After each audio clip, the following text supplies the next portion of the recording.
Alright, so I'm here to talk to you guys about Halo 3 and why it's the best game on Earth. I played it when I was a young lad, I'd say around like elementary school, 3rd grade. So, you must be silenced. Absolutely inappropriate for me, but you know what? Absolutely fun as well. I gotta slaughter some aliens and shit. Yeah! What makes this game good? That's a good question. Before we can get into that, let's talk about the story. So you wake up and you've fallen from a capsule, probably from space or something. I think that was the cutscene. I don't know what happened in the first game. I think all your friends died or something?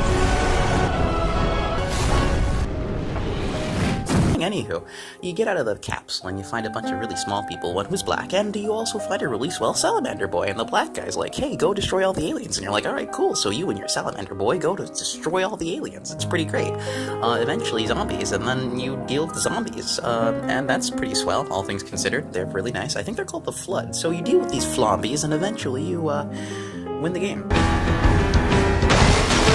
Master Chief is the name of the main character, the swell salamander boy. His name's Arbiter. That's the gist of it. Anywho, why is this game good? You've got a wide diversity range of weaponry. You've got some cool power armor. You've got alien boys helping you. Why do I feel like I'm being contradicted in every word I say? What is up with that? Some of the things I actually really enjoyed is the level design. The level design. The level design. The level design. The level design.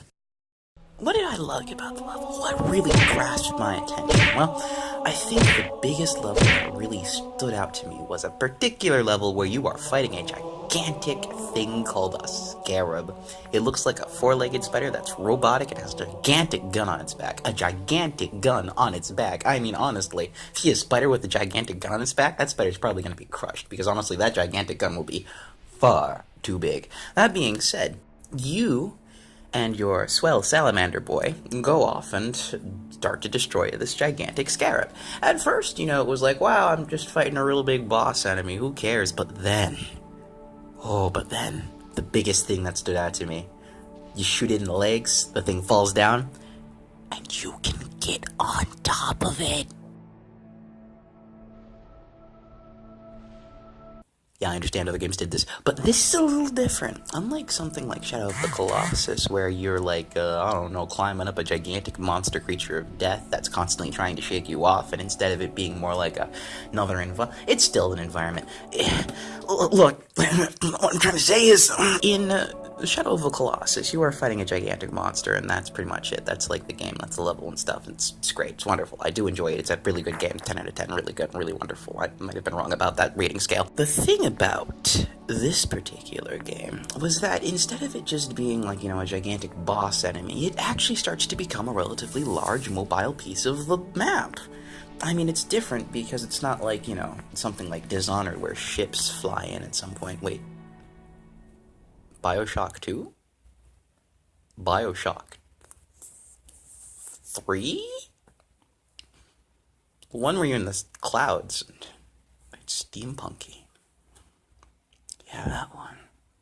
The difference between that and Halo 3 is that while those particular games do have elements of stuff of the sort where they have moving sets that eventually become stagnant and then you can just like get onto them, the scarab starts to stand up and move around again if you're too long. And you know what I thought that was absolutely wonderful. I just got a gigantic plasma turret, broke that off, shot a bunch of people, and then I just sort of kind of stood there, the first gameplay that I did, and I just watched as this gigantic spider creature slaughtered all my friends without any regret. Oh man, that was Look for the core, Chief. You'll know it when you see it. While the level design itself is nice and linear, it's relatively straightforward and you know exactly where to go. Some of the great gameplay mechanics, such as breaking off turrets, is a pretty swell thing. And honestly, I'd say check it out. From what I understand, it's not the strongest of the first 3 original Halo games in terms of story. But you know what? I'd give it a play anyway.